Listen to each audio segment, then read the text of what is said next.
Welcome back to your ultimate pit stop, Piston Pundit. The latest tariff wave from President Trump, 25% on heavy trucks, 30% on furniture, even 100% on pharmaceuticals, was meant to flex U.S. trade muscle. Instead, it's triggered a quieter but more dangerous shock. Canada, China, and Brazil are offloading U.S. Treasuries, striking at America's borrowing engine, while gold surges as the new safe haven. This isn't just trade friction, it's financial blowback with real consequences for markets, consumers, and industries. Buckle in. Here are the pivotal moves redefining the global economic order.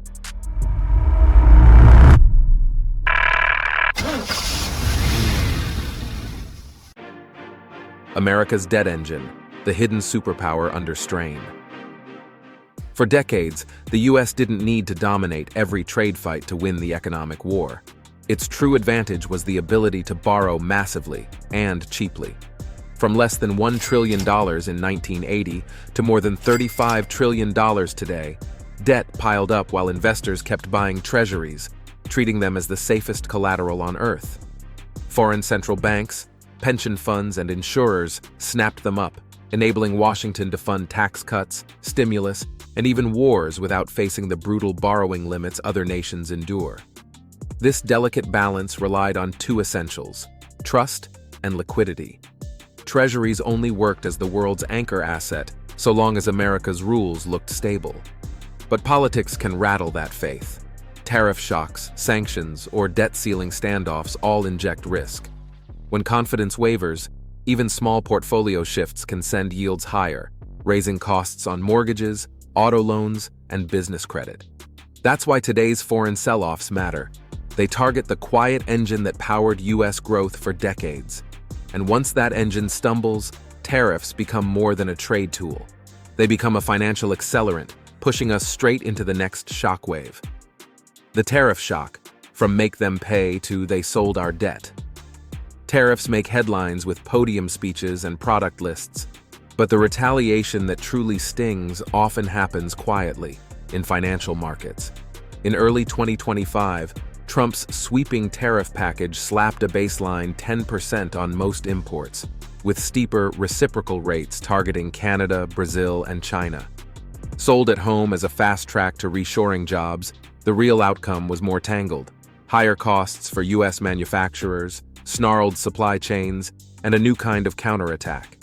Instead of only counter tariffs, these nations trimmed their U.S. Treasury holdings.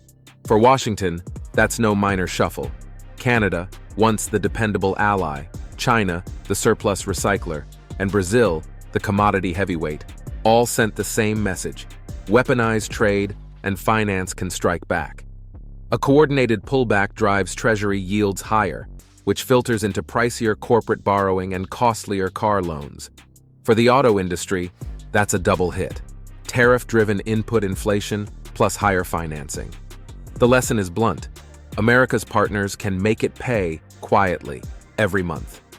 But tariffs and debt aren't the only tools of quiet rebellion. Some nations are reaching for something much older than bonds or currencies: gold. Before we delve deeper, do us a favor. Smash that like button and subscribe to Piston Pundit. It helps us reach more auto enthusiasts and policy watchers just like you. The silent rebellion: gold steals the spotlight from treasuries. When trust weakens, investors turn to assets immune to politics. Enter gold, the ancient hedge with no counterparty risk.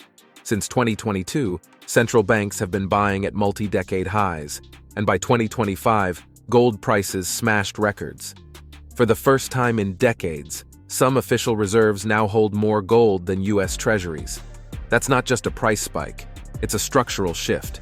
Three forces drive it: sanctions risk, highlighted by Russia's frozen reserves in 2022, policy volatility, from tariffs to debt ceiling showdowns, and portfolio math, as rising prices force managers to buy more to maintain ratios.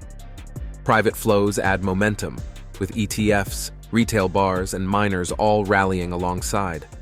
This doesn't signal the dollar's death. The greenback still dominates global trade and finance. But the margin is shifting. More gold, a touch of euros, some renminbi. The result? Not collapse, but erosion. Trust in treasuries as the lone safe haven is thinning, replaced by diversified reserves in a fractured world. And this new preference for hedging becomes even clearer when we zoom in on three of America's biggest partners: Canada, China, and Brazil, each with its own unique playbook. Canada, China, Brazil, different paths, same warning. Grouping Canada, China, and Brazil together misses the nuance. Each has its own strategy. Canada, long the dependable ally and steady Treasury buyer, trimmed holdings in 2025 as a pointed response to tariffs on steel, aluminum, and autos. While Ottawa hasn't piled into gold, Canadian portfolios have diversified globally, signaling that alliances aren't one-way streets. China's approach mixes geopolitics with currency defense. Beijing has steadily reduced treasuries, built gold reserves, and developed alternative payment networks to limit exposure to U.S. sanctions. Selling treasuries also equips the central bank to defend the yuan when growth falters or capital flees. It's not abandonment, just recalibration toward autonomy. Brazil's calculus is different. As a commodity powerhouse, it needs stable markets and financing. Tariffs trigger reserve shifts both as insurance and protest. At home, Brazil grapples with illegal Amazon mining and gold smuggling, even deploying gold DNA tracing to clean supply. 3 motives, 1 message. Over-reliance on the dollar looks dangerous, and hedging is now mainstream. And when central banks hedge, it doesn't stay in policy circles. It spills over into everyday life, especially on Main Street. The ripple to Main Street: cars, credit, and the new cost of capital. What does a central bank's portfolio shift mean for someone buying a car in Ohio or running a parts shop in Michigan? Financing. When foreign creditors trim Treasury purchases, Washington must lure buyers with higher yields. Those yields set the baseline for auto loans, dealer financing, supplier bonds, and even the math behind new EV platforms. Add tariffs, and the squeeze tightens. Imported steel, aluminum, electronics, and battery materials all cost more, while higher interest rates inflate monthly payments. Dealers face slower sales, manufacturers juggle shrinking margins, and consumers hesitate. Even ICE vehicles aren't spared. Globalized supply chains mean parts and equipment cross borders multiple times. For investors, this mix of higher costs and policy volatility discourages bold bets, favoring shorter cycles and good-enough tech over risky, capital-heavy projects. Hybrids or efficient ICE models may gain ground if EV price parity drifts further out. In the auto world, a few basis points can decide: upgrade a plant, launch a model, or shelve it. And that's why this story closes with a verdict that's about more than trade. It's about America's financial future. Verdict: the Golden Rebellion, America's debt engine under siege. What started as tariffs on trucks and steel has morphed into something far more systemic. Canada, China, and Brazil didn't just push back with counter tariffs. They pressed on America's most sensitive brake pedal, its access to cheap credit.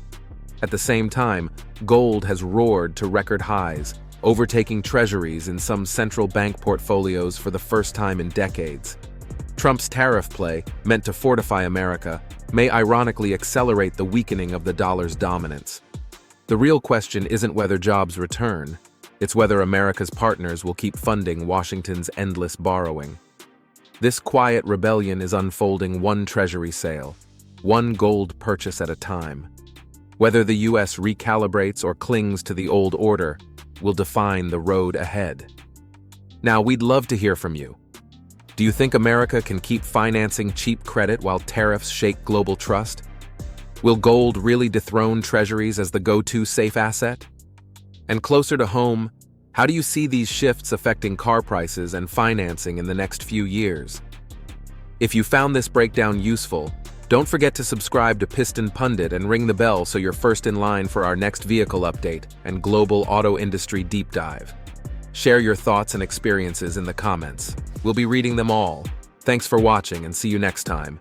You can now check out any of the videos on the screen. There's plenty more to explore.